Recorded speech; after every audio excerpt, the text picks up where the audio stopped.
For 4.6 billion years, the Sun has been the undisputed master of our solar system. It is a massive, self-sustaining nuclear furnace that provides the energy for every breath you take and every thought you've ever had. To us, the Sun feels eternal.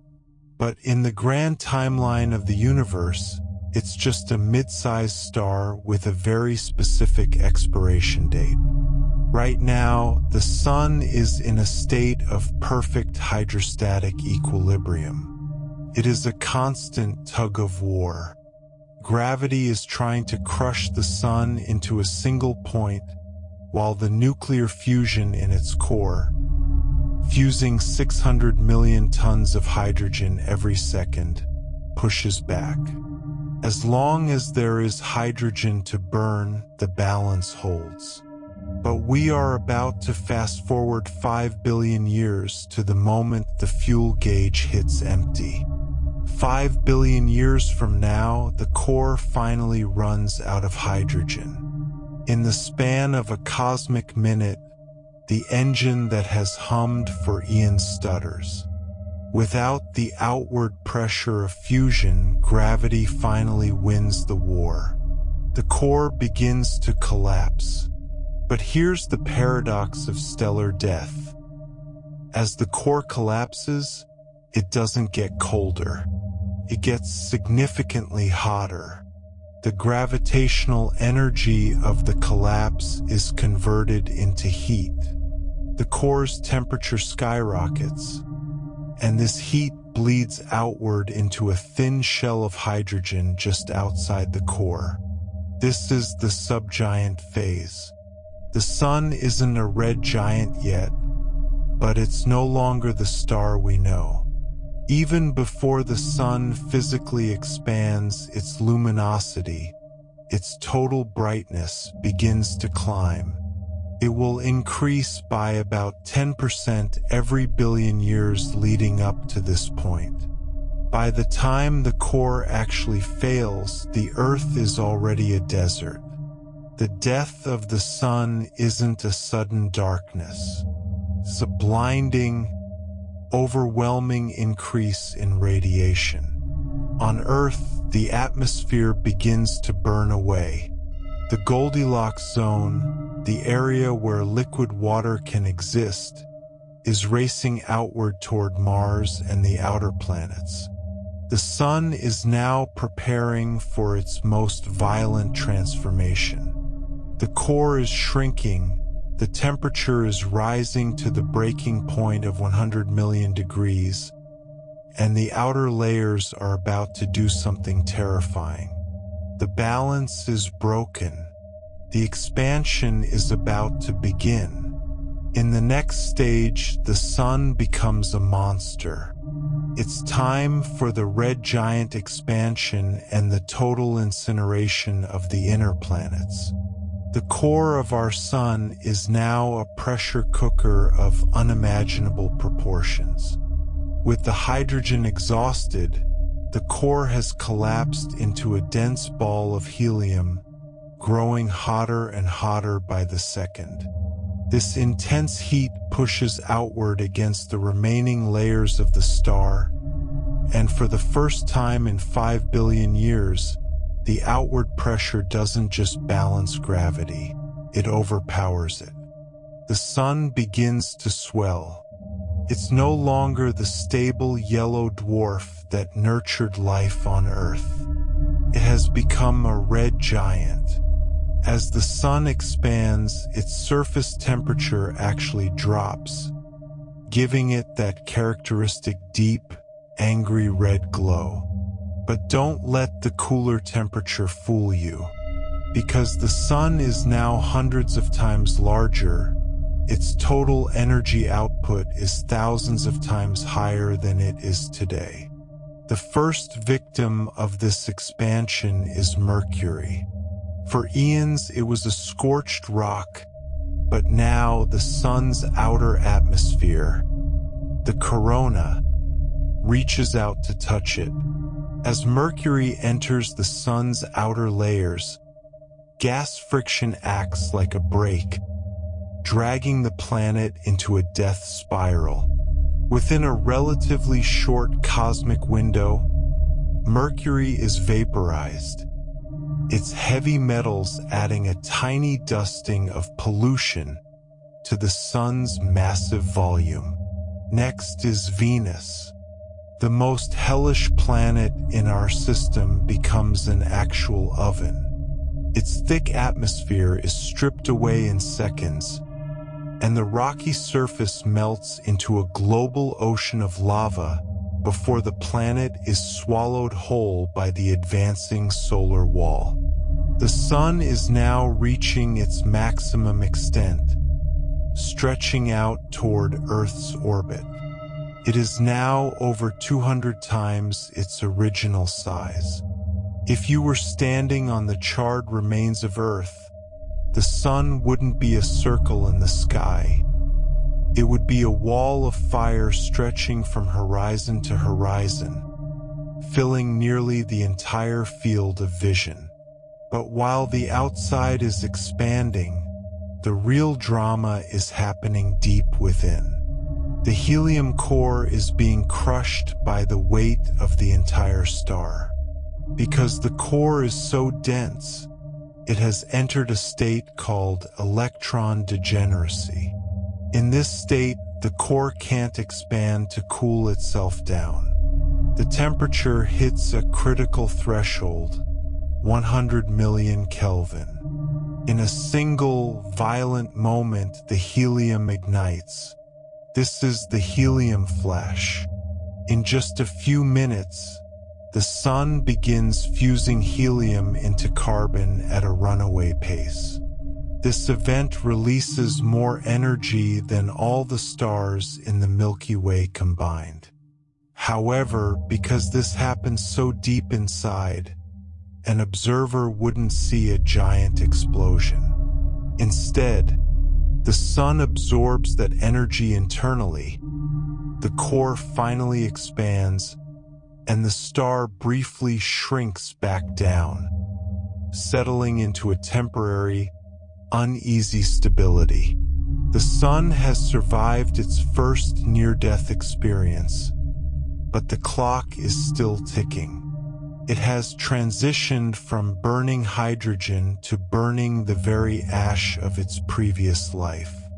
It is now a star living on borrowed time. The Sun has survived the Helium Flash, but its newfound stability is a fragile lie. It has now entered the asymptotic giant branch phase, a period of its life defined by chaos and desperation.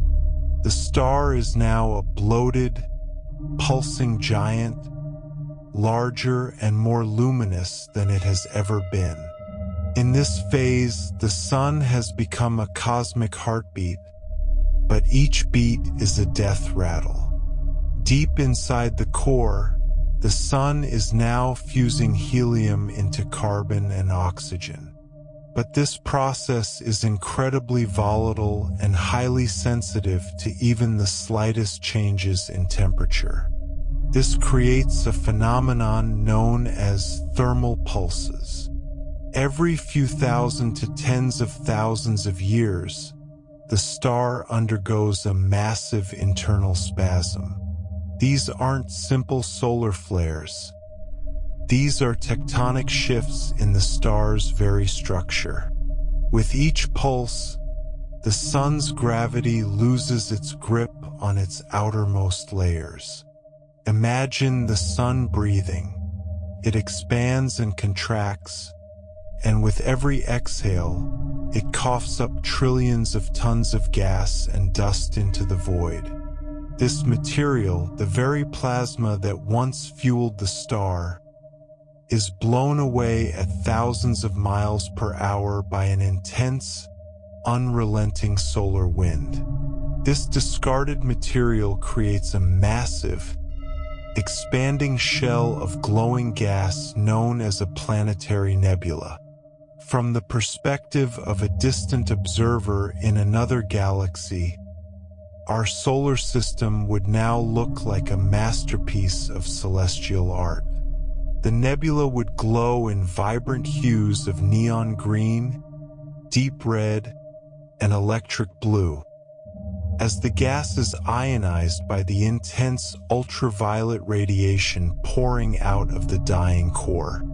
It is one of the most beautiful sights in the universe, but it is also a tombstone. While the inner planets have already been consumed or charred, the outer giants, Jupiter, Saturn, Uranus, and Neptune, are facing a radical new reality. As the Sun sheds nearly half of its total mass into the nebula, its gravitational hold on the solar system weakens significantly. The orbits of these giant worlds begin to drift outward. They spiral into the cold, dark reaches of the outer system, their moons potentially being stripped away or colliding in the gravitational chaos.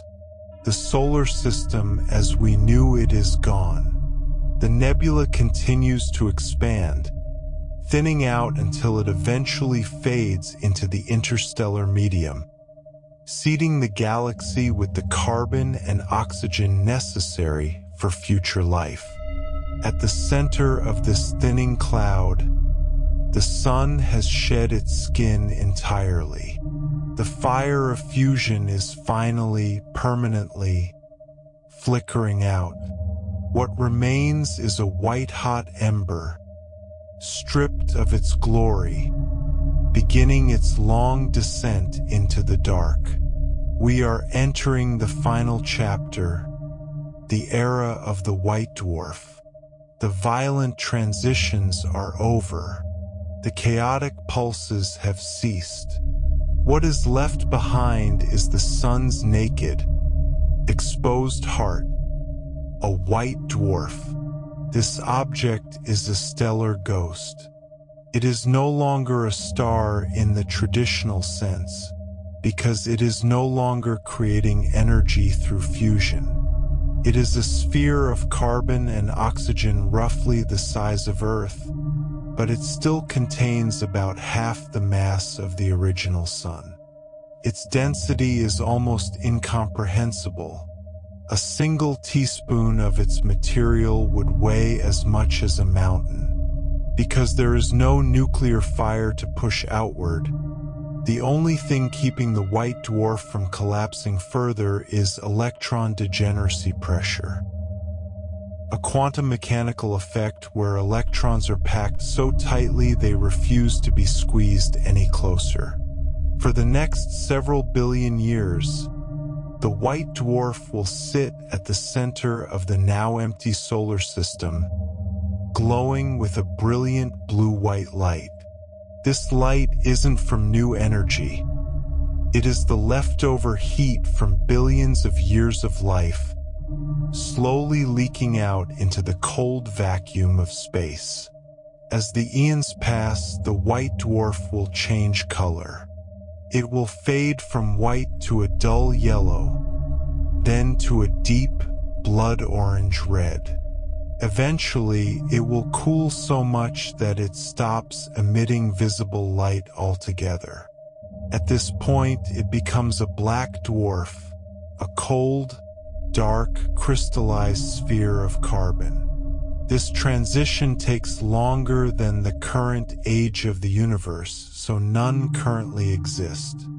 But for our Sun, this is the final destination. A dark diamond wandering through a dead galaxy. But this isn't a story of total loss. The atoms that were once part of the Sun, the carbon in the core, the oxygen in the nebula, are now scattered across the cosmos. These are the same atoms that make up the planets, the trees, and the very cells in your body. Every star that dies is a gardener, seeding the universe with the complexity required for new life to emerge somewhere else. We are a way for the cosmos to know itself, and though our star must eventually fade, its legacy is written in the very chemistry of the universe. The sun is dead. Long live the next generation of stars.